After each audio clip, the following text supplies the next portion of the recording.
How's it going, guys? It's Ideas of Ice and Fire. I'm going to split this review into 3 sections: pros, cons, and final musings and rating. First off, this episode had a really good opening. Melisandre setting the Aurochs on fire was great. I thought Melisandre would show up again, and I got chills when that happened. Melisandre was actually pretty useful this episode. I always knew she would be in circumstances like this. Fire magic is an excellent tool against the others.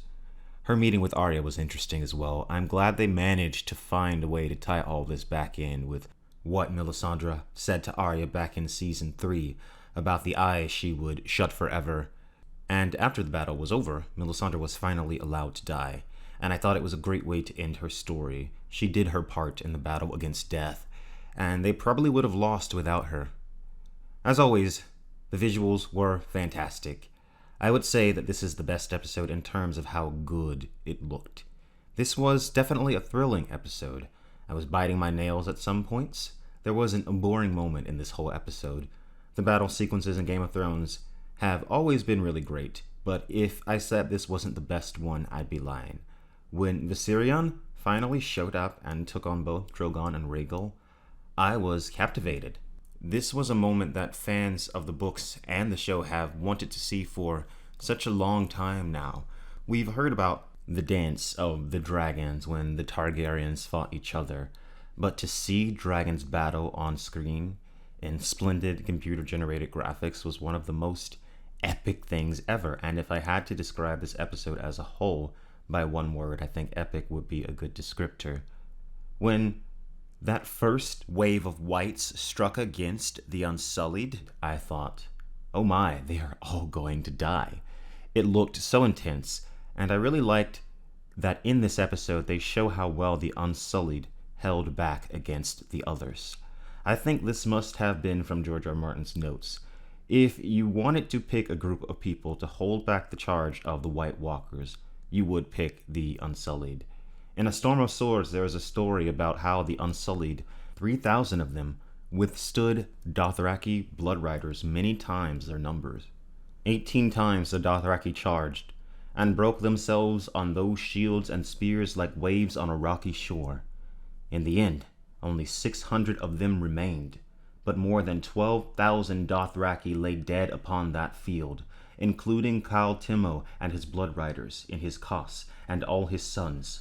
On the morning of the 4th day, the new Khal led the survivors past the city gates and into a stately procession. One by one, each man cut off his braid and threw it down before the feet of the 3,000. That considered, I thought the decision to show the Unsullied holding back the army of the dead was very competent on the part of the writers and respectful to the source material. There wasn't much dialogue in this episode, but the dialogue that was in this episode was actually some of the best in the show in a really long time. It was sparse, however. I thought that Sansa saying to Tyrion, "You are the best of them," was a top line. And also Bran in the end saying to Theon, "Theon, you are a good man," is probably one of my favorite moments ever, because everything that Theon has done since Ramsay Bolton has been so that he could prove to himself that he isn't a bad person, and Bran gave that to him, that final confirmation in his final moment, and it was incredibly powerful, and it really hit home for me. Now I'm going to get into my cons of this episode, and just heads up, I'm about to complain for the rest of this video, so if you don't want to hear it, stop watching now. Firstly, all of the main characters survived. And don't say Theon and Jorah. In the hierarchy of main characters, they are both at the bottom, and were at the top of the list for most obvious to die. How many times in this episode did we see a main character almost die and get saved at the last second by another character? That legit happened like 8 or 9 times in this episode. I mean, once or twice, even 3 times would have been okay. But they used this over and over and over. And to be honest, it's really lazy. Valar Morghulis, unless you're a main character, teehee, gotta give him those happy endings, right? Seeing those Dothraki swords light up was amazing, but they got extinguished really quickly. but pretty much any face that you remember survived in the end, and it doesn't feel like much was lost. And also, there were so many times where a character would be surrounded and it would look like the end, but then right before the White Walkers get to them, it cuts away, but when it cuts back, they're fine. No, you have to show us how they're getting out of this. Ugh. Next con. Beric Dondarrion's long death. No. This is not how it works. Even if you totally ignore the books and follow your own canon, HBO, Beric Dondarrion is not some semi-invulnerable superhero. He's a normal dude that just happened to be brought back over and over and over again because of Thoros of Myr. After the 6th or 7th deep stab wound, he should have been out. I mean, this guy is already dead in the book, so I know for a fact that this had nothing to do with anything that George R. R. Martin planned. It was just a little silly. Okay, now to my biggest complaint. The ending, obviously. And by the ending, I mean the death of the Night King. Oh my god. What was that? Where did she even come from? Okay, let's take a step back. So Dany tries with the dragon but fails, and the Night King just smiles at her. That smile would imply that he had some kind of personality, and I even thought that he might say something at that point, but no.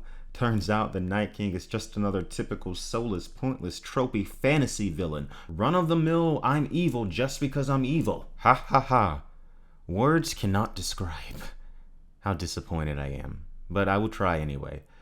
I don't know what Bran was doing with the Ravens, so I want to start off by saying that if the Night King isn't actually dead, and by dead I mean the entity and not the body, then I preemptively rescind all complaints. That is, if Bran were to deal with him later.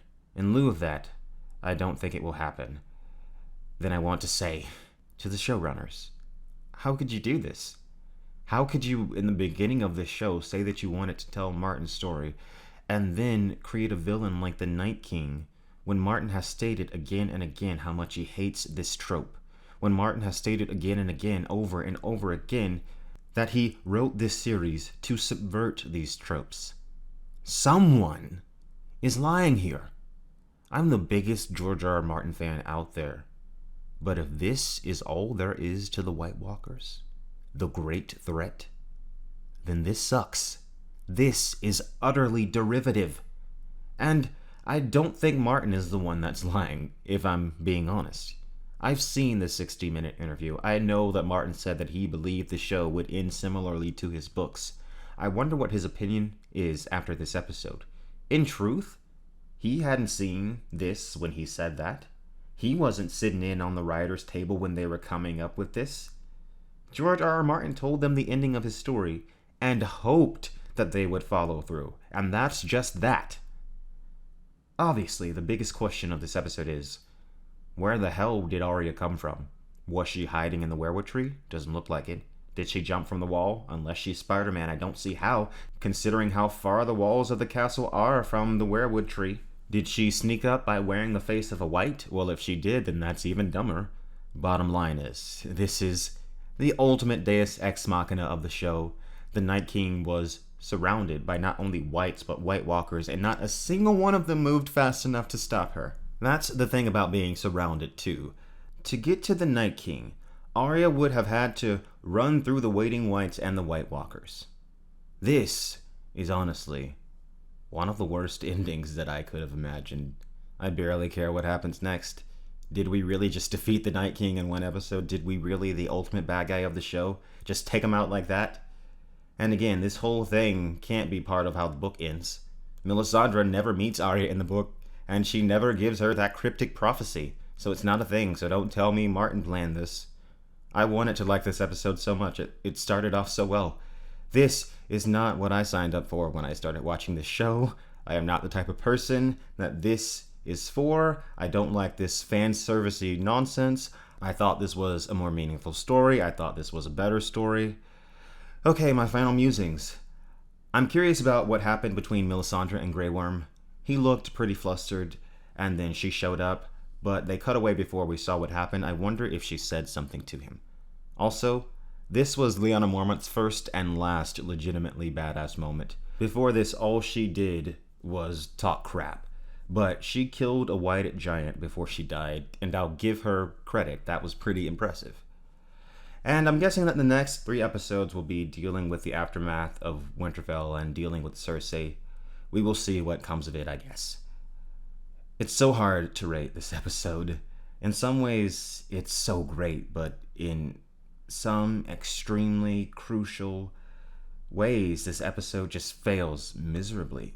Considering the Night King's motivation, the ending, the excessive plot armor, this episode gets a 4.5.